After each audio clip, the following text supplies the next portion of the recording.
At 8:46, the last data near the Trade Center, 8:46, the first impact on the Trade Center. At that minute is when the Otis F-15s were scrambled, and again, they were 153 miles away. And that scramble came, and General Arnold, I'm sure, can address this, based on a conversation between the Northeast Sector Commander and himself. Those F-15s were airborne in 6 minutes. That is well inside the time that is allowed for them to get airborne, but because they were on battle stations, the pilots were in the cockpits ready to start engines, that scramble time was shortened by a significant amount of time. At 8:53, that's a minute later, in the radar reconstruction, we're now picking up the primary radar contacts off of the F-15s out of Otis. At 8:57, which is 7 minutes after the first impact, is, according to our logs, when the FAA reports the first impact. And about this time is when CNN coverage to the general public is beginning to appear on the TV, not of the impact, but of the burning tower shortly thereafter. So you can see what in the military, I'm sure you've heard us talk to the fog and friction of war, and as the intensity increases, the lag tends to also increase for how quickly information gets passed. 9:02, United 175, the second airplane, which, by the way, never turned off its transponder before impact, crashes into the North Tower.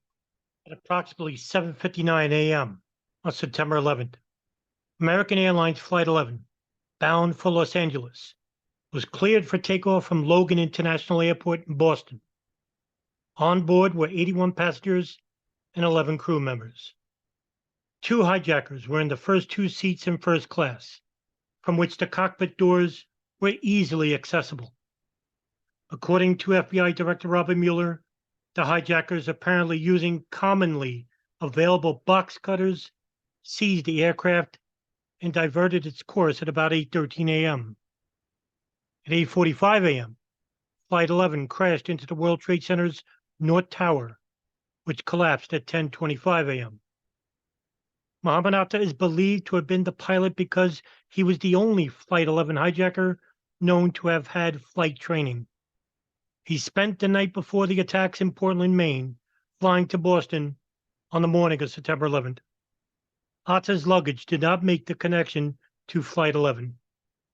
The FBI director testified that a search revealed a 3-page letter handwritten in Arabic, which, upon translation, was found to contain instructions on how to prepare for a mission applicable but not specific to the September 11 operation.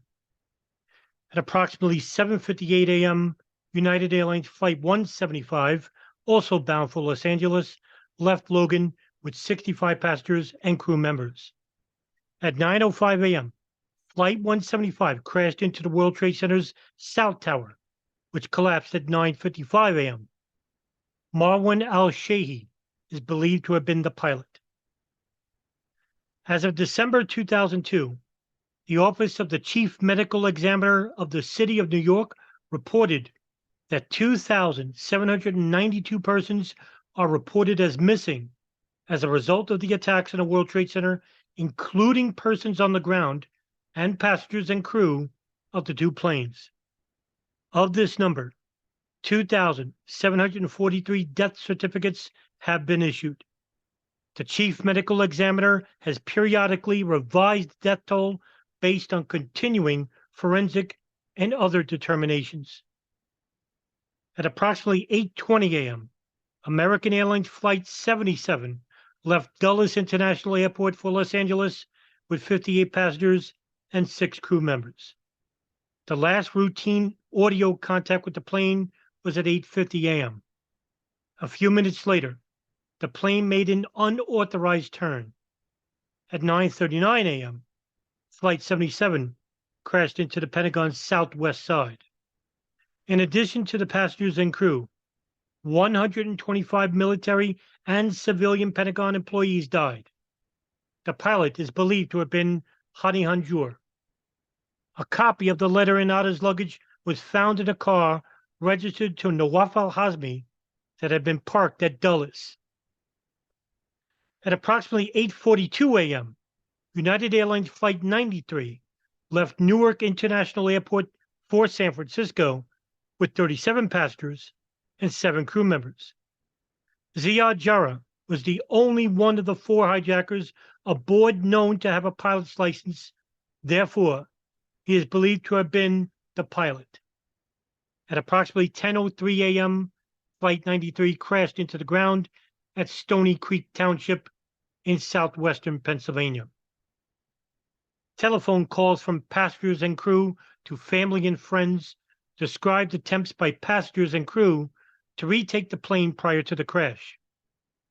One call described 3 hijackers wearing bandanas and armed with knives, with one hijacker claiming to have a bomb strapped to his waist.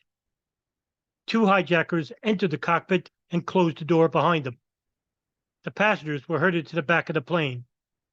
The captain and co-pilot were seen lying on the floor of the first-class section, possibly dead.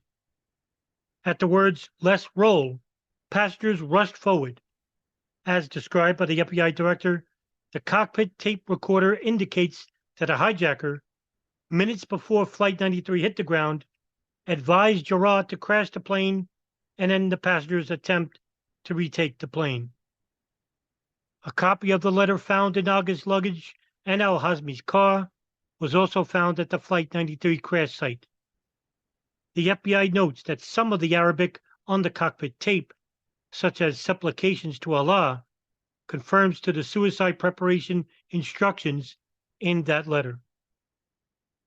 In the United Arab Emirates, Mustafa al-Hawsawi, the plot financier, consolidated in his bank account funds the hijackers had returned, to which he added funds he withdrew from one of their accounts just hours before the September 11 attacks. He then flew to Karachi, Pakistan. His whereabouts are unknown.